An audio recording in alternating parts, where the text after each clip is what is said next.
Olá, bom dia, boa tarde, boa noite. Meu nome é William Polis e é uma grande alegria estar aqui a convite da Casa Bezerra de Menezes para falar do tema de hoje.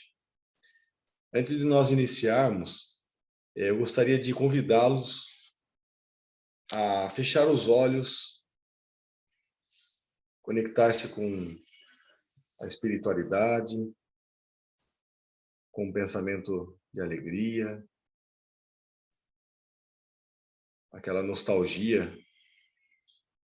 dos melhores momentos da infância,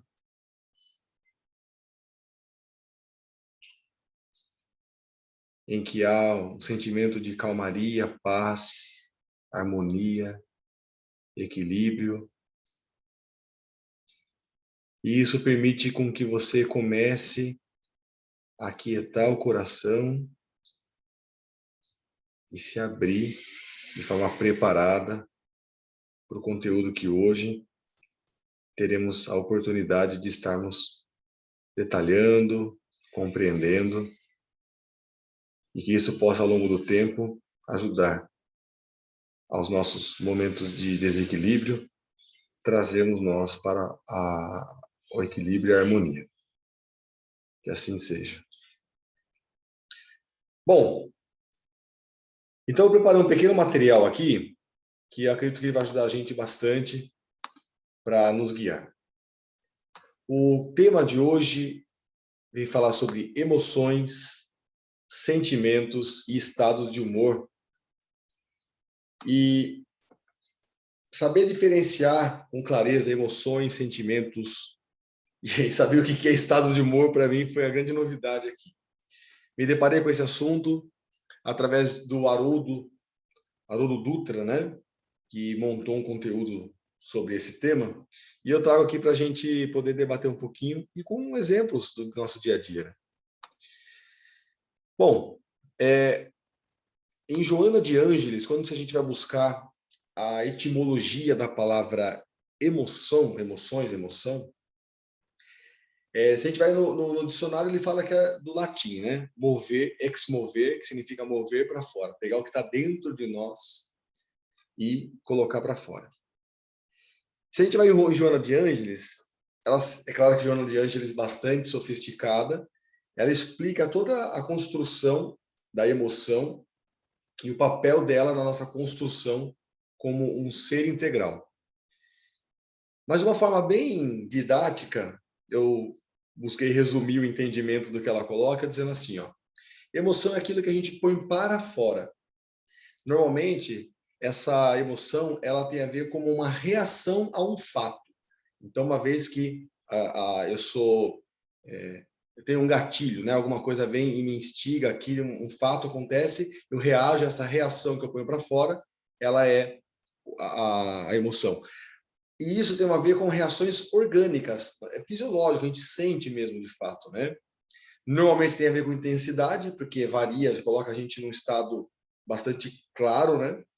E também tem a ver com a questão de ser breve, aquela coisa que vem, mas logo passa. E aí, buscando um pouquinho mais, aí a fonte aqui é esse emocionário, que é muito interessante, porque ele tem uma didática infantil para falar sobre emoções com as crianças, né? Eu uso diariamente com os meus filhos na hora de dormir, e é muito interessante porque me falta vocabulário para definir, para conseguir identificar a minha emoção. E aí fala sobre as emoções primárias, né? Então, tristeza, medo, raiva, nojo ou aversão, asco, né? Surpresa, felicidade e preocupação são consideradas emoções primárias. E essas emoções, elas estão presentes em grande parte dos seres vivos, os mamíferos principalmente. Então, quando a gente fala de medo, o mesmo medo que eu, William Polis, sinto perante uma situação, é o mesmo medo que uma galinha sente quando ela vê, por exemplo, um cachorro que pode estar querendo atacar ela. Sentimento de medo. Então, a emoção, esse efeito fisiológico, ele é comum aos seres vivos. E aí existe uma outra categoria de emoções, que são emoções secundárias, que elas estão presentes nos seres humanos, porém, ela ainda é uma emoção e a gente vai entrar no detalhe da diferença em si. Então, nós temos aqui diversão, ansiedade, estranhamento, desejo, excitação, temor, horror, e a lista vai assim adiante. Mas o interessante dessa história toda aqui é o que a gente tem a aprender com essa situação, o que a gente tem a identificar.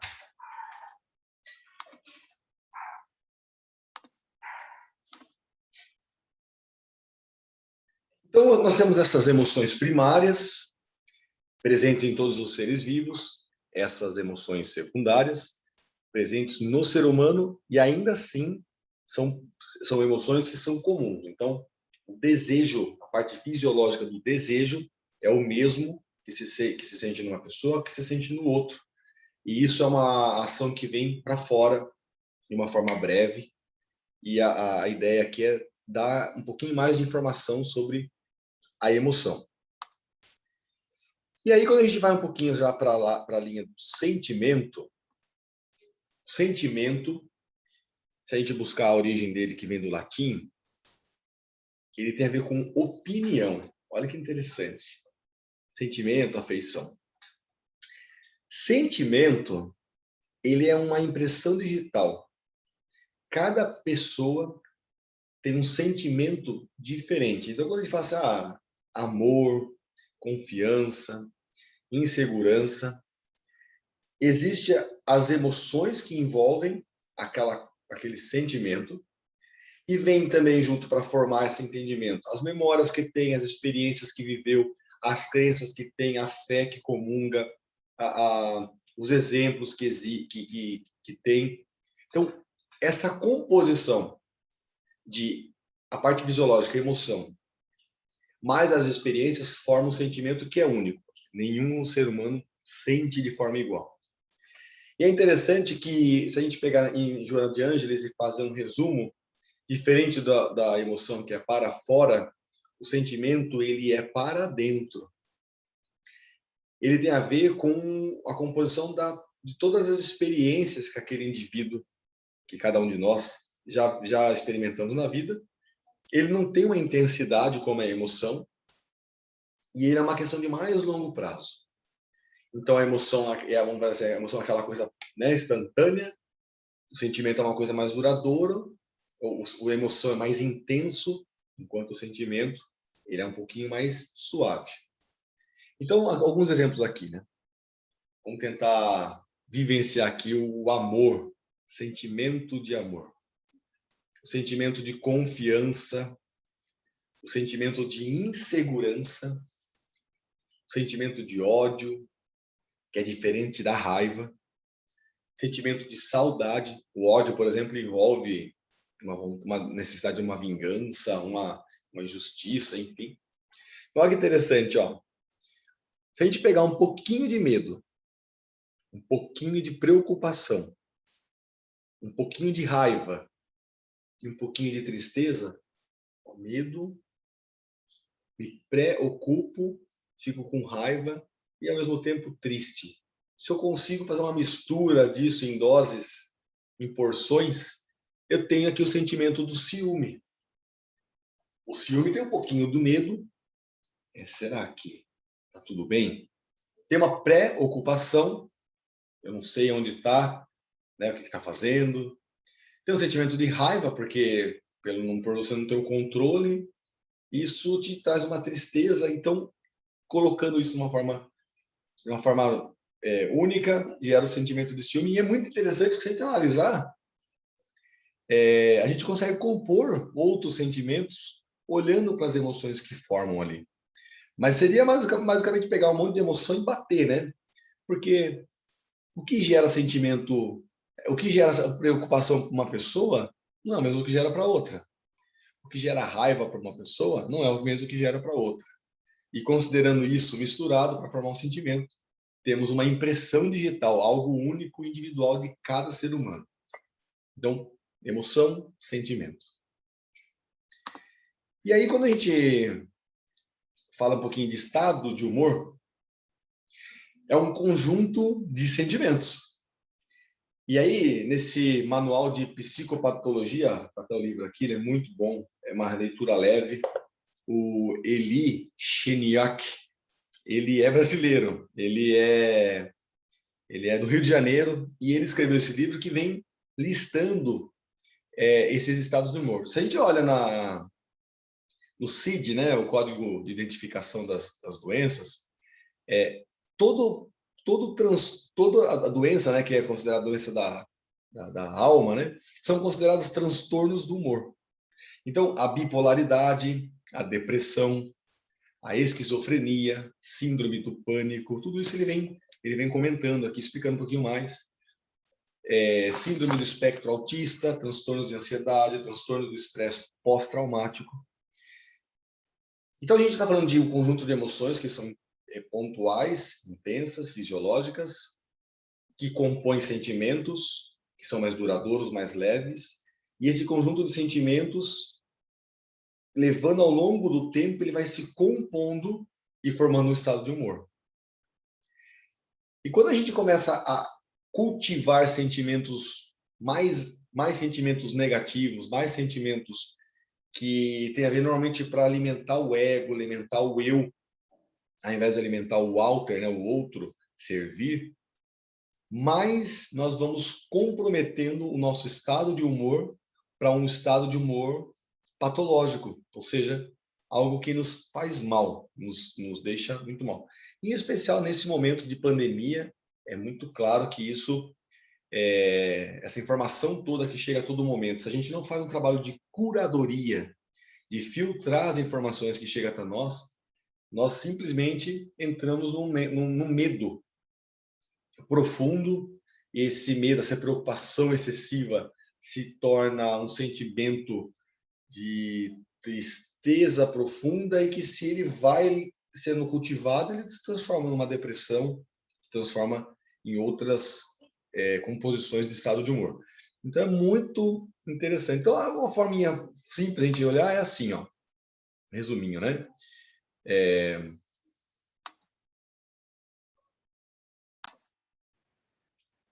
Então, assim, se a gente for pensar numa forma fácil de explicar isso que a gente acabou de falar, o resuminho, a gente pode falar assim, ó. As emoções são como os átomos, né? São como as menores partes que a gente tem aqui na composição desse estado de humor. O conjunto de emoções formam sentimentos.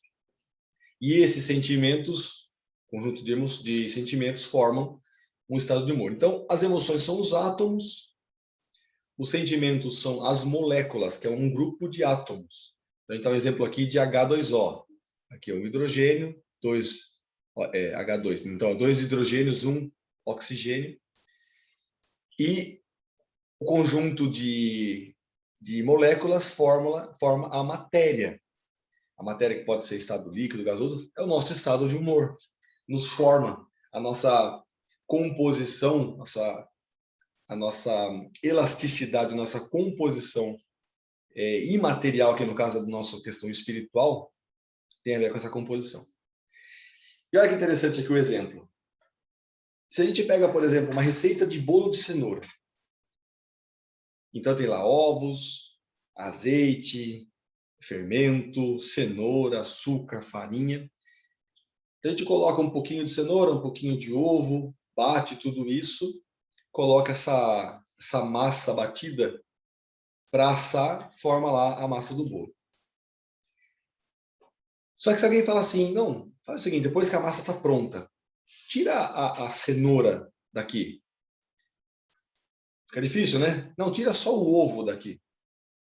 Então, quando a gente começa a misturar esse conjunto de emoções que formam o sentimento, olhando só para o sentimento, normalmente é difícil a gente identificar quais são as emoções que estão presentes. A gente não consegue tirar uma emoção que já está ali presente.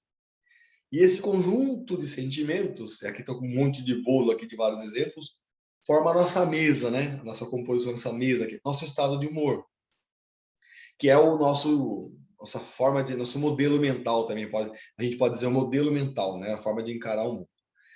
Então, com isso, a gente faz um entendimento bastante interessante, porque eu ouço bastante em vários tanto no meio acadêmico quanto no meio executivo, né, de negócios, e principalmente na doutrina espírita, que a gente tem que buscar o autoconhecimento. E buscar o autoconhecimento, aí vem a frase socrática, conhece a ti mesmo.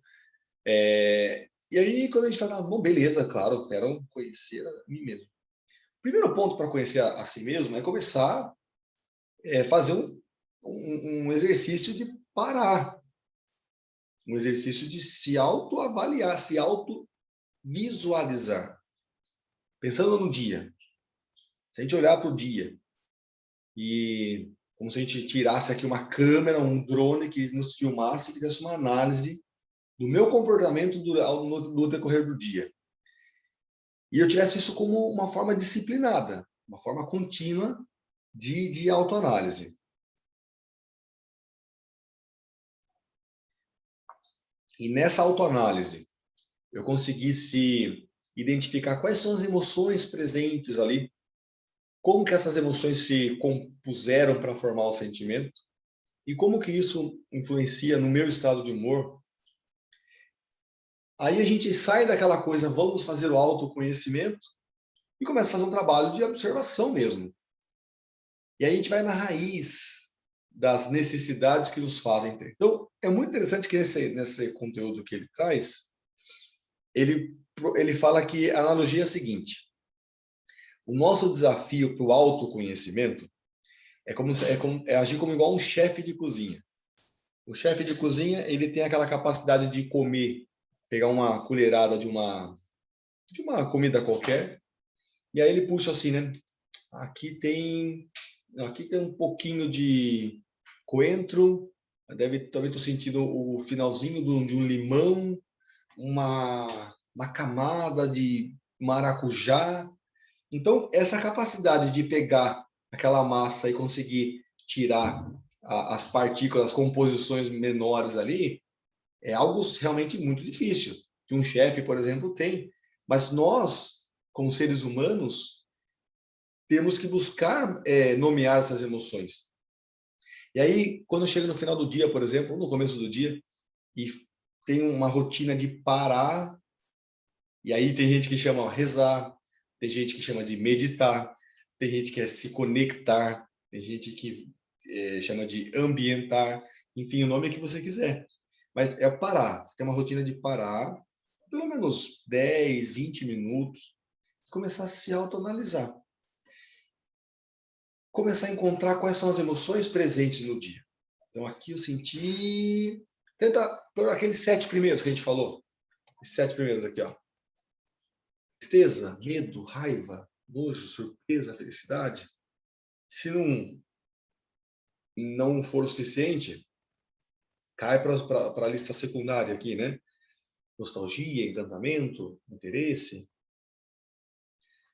Nomear as emoções, né, que estiveram presentes ali, e tem que ser diariamente, porque se passar 2 dias, a gente não lembra como foi o dia, os detalhes do dia, tá? É difícil. E aí, quando a gente identifica, não, ali eu estou sentindo raiva. Aí eu vou na causa, né? Porque a emoção, ela é consequência.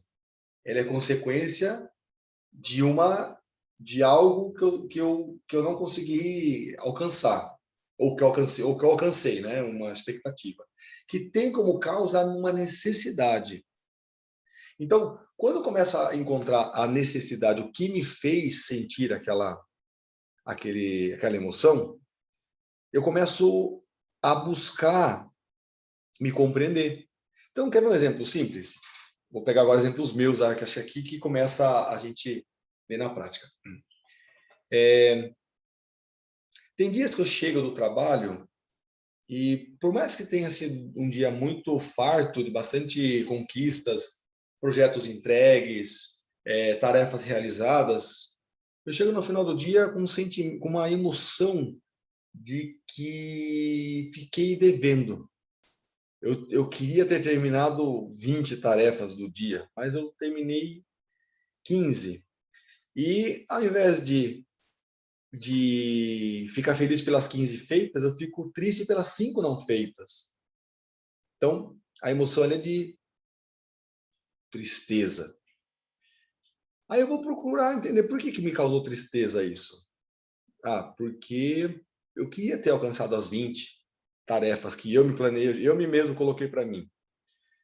Mas qual é a necessidade por trás disso? Aí que pega. Porque a gente tem que ser mais sincero com a gente mesmo. E aí, muitas vezes eu me pego assim, não, porque eu acho que por não ter entregue tudo, fica devendo, fica acumulando coisas, mas a necessidade mesmo é que eu quero ser perfeccionista. Eu quero ser reconhecido como alguém que realmente é muito competente no que faz. E eu me cobro muito por isso. E eu mesmo me coloco uma autocobrança extremamente alta, porque a necessidade na prática é que eu seja reconhecido como alguém que é muito competente no que faz, porque no final, por ser competente, eu vou ser reconhecido, eu vou ser aceito, e isso alimenta o meu ego, né? Alimenta o meu orgulho, a minha vaidade. E aí, nesse momento, quando eu faço essa autoanálise, sempre eu caio nisso. Eu tenho essa questão do orgulho e da vaidade muito exacerbada e é uma busca constante de mudar isso. E aí eu falo, peraí, eu não quero mais isso, eu não quero, uma decisão. Eu não quero mais ficar alimentando esse orgulho, essa vaidade. Então eu começo a mudar meu olhar daquela questão de que a necessidade que era ser reconhecido como alguém muito competente, eu tento ressignificar a minha necessidade. Não, a minha necessidade é contribuir com um mundo melhor. A minha necessidade é realmente fazer com que qualquer pessoa com quem eu me relacionei, eu realmente trabalhei com o máximo que eu pude dar para ela. E aí muda completamente de figura, porque as 15 que eu consegui realizar, realmente foram 15 em que eu me entreguei, em que o outro lado, seja um cliente, um colaborador, um parceiro, se sentiu atendido, se sentiu acolhido. Como é interessante que a tristeza vira alegria, a raiva vira conquista, realização. É muito gostoso fazer esse exercício, só que ele dá trabalho, você tem que ficar realmente tendo a disciplina para você não deixar isso cair, porque começa a ficar bom, a guarda baixa e deixa de fazer. Esse conteúdo, ele vem do site do Haroldo Dutra Dias, palestrante super conhecido na doutrina espírita, que por si ele também traz bastante origem, base na doutrina espírita, em Kardec. Mas eu queria trazer uma ferramenta, essa ferramentazinha que eu achei muito interessante. Olha como que a ferramenta é simples. Eu coloquei 2 horários no dia. Eu coloquei 6h50 da manhã, porque é um horário que para mim fica bom. E o outro às 22h30. Então, o que eu faço? Eu paro por 10 ou 20 minutos, depende do meu ânimo. Normalmente de manhã, às 20 minutos. Normalmente no final do dia, questão de 10, porque eu fico muito cansado. Aí, olha que interessante como é o exercício dele. É uma planilhazinha simples, dá para fazer de uma forma bem tranquila, no caderno mesmo. E é assim, o exercício. Então, dia 19 do 5, é um exemplo real. Dia 19 do 5, eu acordei e eu estava me sentindo encorajado. E é legal, porque você tem nomes mais claros para falar, né? Eu estou me sentindo determinado, focado. Então, quanto mais alto na escala ali de humor, tem aqui os nomes mais interessantes. Então, eu acordei aqui com nota 4, às 6h50 da manhã. Não, desculpa, perdão, aqui, não. Medição 1, 16, é isso mesmo, ó. Eu acordei preocupado. Olha que interessante. O exercício é muito interessante, porque ele é bem simples, leva 10, 15 minutos, mas eu olho e falo assim, como é que eu estou me sentindo? Estou me sentindo preocupado? E eu não tento racionalizar isso. Eu tento sentir. Eu tento olhar para as minhas emoções. Estou sentindo frustrado. Acabei de acordar, escovei o dente, levantei, vou fazer exercício, estou me sentindo desestimulado, estou me sentindo feliz. Não. Eu estava me sentindo preocupado nesse dia. Aí você faz 2 perguntinhas, ó. Descreva o que você fez internamente para alterar o estado de humor. Internamente, eu fui buscar porque eu estava preocupado. Porque eu não sabia se ia dar conta de entregar todas as atividades que eu tinha proposto para o dia, né? E aí, o que eu fiz para poder mudar esse estado de pensamento? Não importa se eu fizer tudo. Importa que cada uma que eu fizer, eu dê o meu melhor. Que realmente eu possa servir. E aí, ao final desse exercício, eu me senti encorajado. Olha que interessante, né? Porque daí eu começo a parar de me preocupar com o que os outros vão dizer, se eu vou ser aceito, reconhecido, e vou me preocupar assim, como que a minha atuação torna o meu mundo melhor. Então, o Haroldo chama isso aqui de humorímetro. Então, eu coloquei o despertador cedo, despertador à noite, eu olho para mim e faço esse exercício. Faço 2 medições por dia, você pode fazer até 4 medições por dia. E no momento que você faz a medição e que você começa a pensar, você começa a buscar em si qual é a causa daquilo, qual a necessidade não atendida que eu tenho. E às vezes você começa a dar um pouco de vergonha, sabe? Porque dá uma vergonha que você fala, meu, mas no final aqui, entre eu e eu, o que está pegando aqui é que eu sou vaidoso. Eu não quero sair do salto, eu não quero perder minha qualidade de vida, meu conforto, a minha admiração que eu tenho, a minha reputação, enfim. E aí, quando eu começo a abrir mão disso, me coloco vulnerável para dizer, cara, na boa, eu vou dar o meu melhor, se der, deu, não deu. Tira um peso das costas, dá um sentimento de tanta realização, porque você fala, meu, não tenho mais essa autocobrança. É muito satisfatório. Então, meu convite a você que me acompanhou até aqui é que no seu dia a dia você possa realmente estruturar de uma forma profissional o autoconhecimento. Eu acho que o termo autoconhecimento é um negócio que está muito na moda agora, sempre fui falado disso daí, mas eu, pessoalmente, eu nunca tinha conseguido encontrar uma forma. Tem gente que fala, faz meditação. Tá, mas ainda é muito amplo. Reza. Leia o Evangelho. Leia o Livro dos Espíritos. Leia o Livro dos Espíritos. Cara, legal. Eu não conseguia, assim, tipo, autoconhecimento. Leio o Evangelho, leio o Livro dos Espíritos, ou leio qualquer coisa, ou faço oração, e isso me traz um autoconhecimento. Não. Agora, esse aqui, meu, é tiro certo, assim, eu e eu parar de contar historinha para me enganar, no sentido de fugir das emoções. E aí é muito interessante porque não é mais eu ficar preocupado com os outros, é eu sentir o meu sensor interno da emoção, do sentimento, para me colocar no estado de humor. E aí eu deixo de ser um alienado, né, em que eu sou manipulado e começo a selecionar de forma natural o que eu permito e o que eu não permito entrar na minha vida. Isso repercute na família, nas relações, no trabalho, em tudo. Meu amigo, minha amiga, espero que você tenha gostado bastante desse conteúdo, que esse exercício de autoconhecimento, humorímetro, é muito bom. E aprofundar esse autoconhecimento, no site do Haroldo tem muita coisa, é bem baseado na Joana de Ângeles, que é muito profunda, e principalmente uma forma sistemática de se autoconhecer, sem se preocupar com o termo autoconhecimento e realmente mergulhar em si.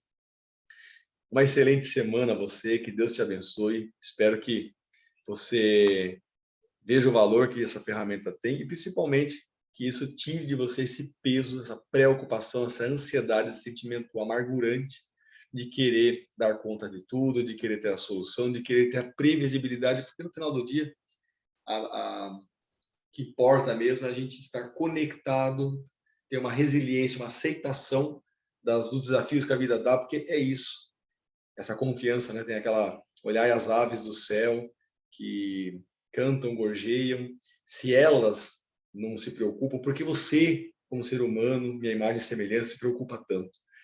Então, essa necessidade de ter o controle, de conhecer, de aprofundar, de saber, de planejar, muitas vezes mais atrapalha do que ajuda, porque a gente começa a desconfiar de Deus, se revoltar contra Deus, e não aceita as oportunidades que nos são dadas.